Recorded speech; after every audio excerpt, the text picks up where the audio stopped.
Bonjour tout le monde, cette seconde vidéo sur les opérateurs va porter sur l'opérateur d'incrémentation et de décrémentation. Le principe général est que l'opérateur d'incrémentation permet d'incrémenter une variable entière de 1 et de décrémenter cette variable entière de 1. Cet opérateur il est noté par plus. Donc, lorsque j'écris x++, c'est équivalent à faire x égale à x plus 1 ou bien x plus égale à 1 comme on l'a vu dans la vidéo précédente sur l'opérateur d'affectation composée.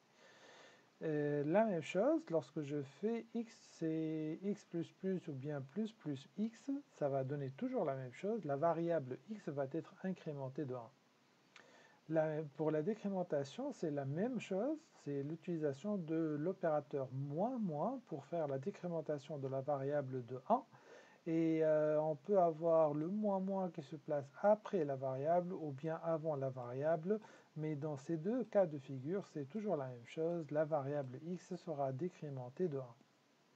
Donc c'est équivalent à écrire x égale à x moins 1 ou bien x moins égale à 1, donc c'est équivalent. Ayant maintenant connu l'utilité de l'incrémentation et de décrémentation, on peut combiner cet opérateur avec un opérateur d'affectation. Et dans ce cas, il faut faire très attention. L'ordre de placement du plus ou bien du moins avant ou après la variable, il va entrer en considération. Je m'explique. Donc si vous avez un plus qui se trouve avant la variable, combiné avec une opération d'affectation égale, y égale plus x, dans ce cas de figure, on parle de pré-incrémentation. Et par conséquent, cette opération va se traduire par deux opérations qui sont l'incrémentation de la variable x et après l'affectation de x dans y.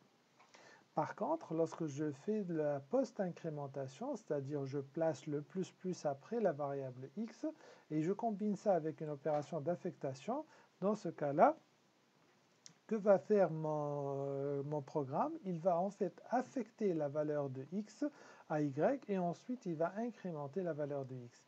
Et dans ce cas, par exemple, lorsque x est égal à 6, dans le premier cas de figure, je vais avoir x égale à 7 et y égale à 7. Par contre, dans le deuxième cas de figure, je vais avoir y égale à 6 parce que c'est l'affectation qui précède et ensuite l'incrémentation de x pour devenir 7. Donc je vais exécuter le code juste pour être sûr des valeurs affichées. Donc en exécutant le code, on a le résultat suivant. Donc vous avez tout d'abord la valeur x égale à 7 pour la première, c'est l'opération d'incrémentation. Donc aussi x égale à 7 pour la seconde. Ici c'est la décrémentation, je vais avoir x égale à 5. Et la décrémentation aussi, je vais avoir x égale à 5. Ici, lorsque j'ai fait la pré-incrémentation, donc j'ai besoin de connaître la valeur de x et la valeur de y.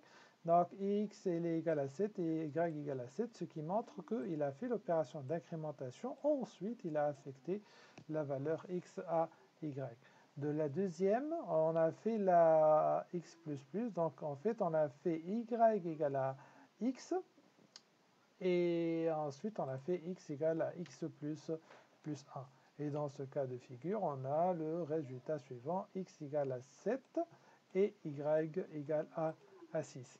Ce qu'il faut retenir, c'est que le x++, il permet d'incrémenter le x. Maintenant, comment est-ce que l'opération d'affectation est faite avant l'incrémentation ou après l'incrémentation? Il faut vérifier le placement des plus. Donc si les plus sont placés avant la variable x, c'est l'incrémentation qui précède l'affectation. Par contre, si le x++ il est placé après la variable x, dans ce cas, c'est l'affectation qui précède l'incrémentation. Voilà, j'espère que c'est plus clair pour l'incrémentation et la décrémentation et on se voit dans la vidéo suivante. Merci beaucoup.